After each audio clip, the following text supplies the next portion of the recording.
We see the headlines about massive lawsuits and market monopolies, but we rarely see the actual mechanics of how they're being fought. This is EconWorks. We look past the talking points to find where law, economics, and markets actually collide. Let's get into it. So let's talk about an antitrust case that, on the surface, seems pretty straightforward.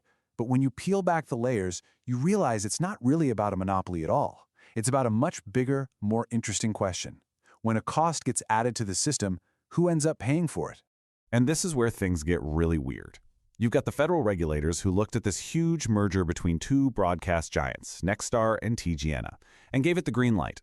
But then, not even 24 hours later, a bunch of states get together and sue to block the exact same deal. I mean, that almost never happens. It's like the referees started fighting each other in the middle of the game. And that tells you there's a really deep disagreement here about what antitrust law is even supposed to do.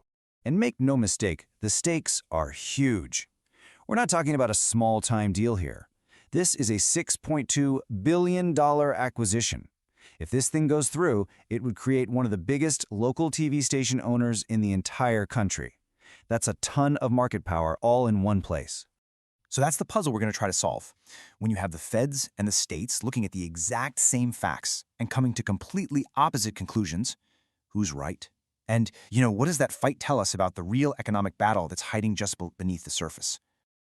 Okay, so to really get what this fight is all about, we've got to do a quick breakdown of how your TV bill actually works. It's a system with a couple of key players and one very, very important fee that's at the heart of this whole thing. The entire argument, and I mean everything, boils down to this one term, retransmission consent fees. It's pretty simple, really. Your cable company or satellite provider, we'll call them the distributor, has to pay the local TV stations, the broadcasters, for the right to include their channels in your package. Think of it like a license fee. And this fee, right here, is the entire battleground.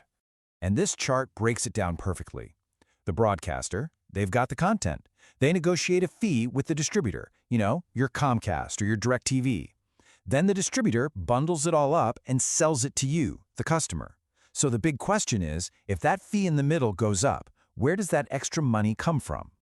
All right, let's look at the first argument. This is the case being made by the states who are suing to block the merger, and their position is super simple. This deal is going to hit you right in the wallet.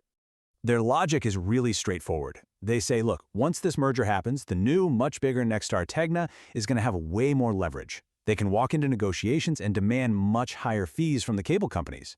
And what are the cable companies going to do? Well, to protect their own profits, they're just going to pass that extra cost right along to you. The result? Your monthly TV bill goes up. Simple cause and effect.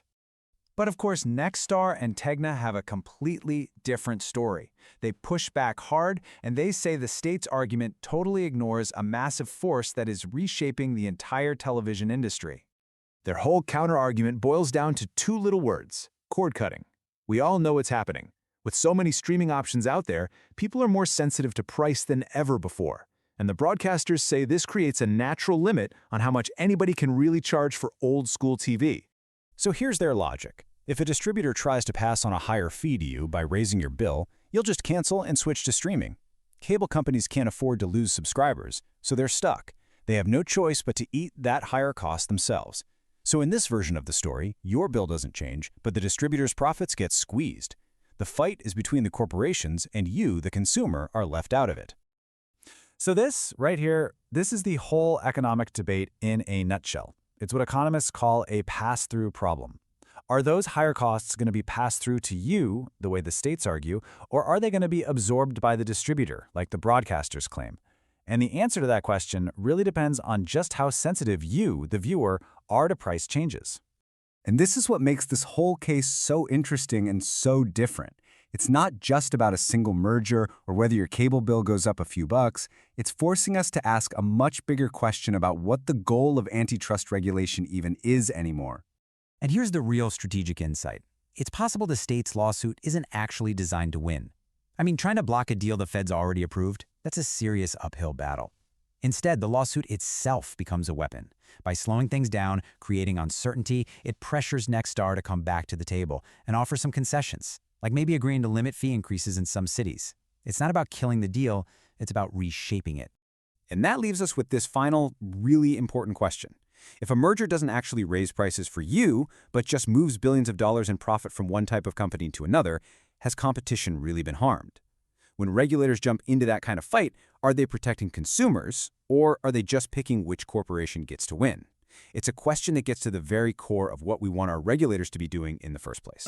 Thanks for watching. For the deep dive economic analysis behind these stories, join us at econworks.com. Subscribe to stay informed on where law and economics meet the market. We'll see you in the next episode.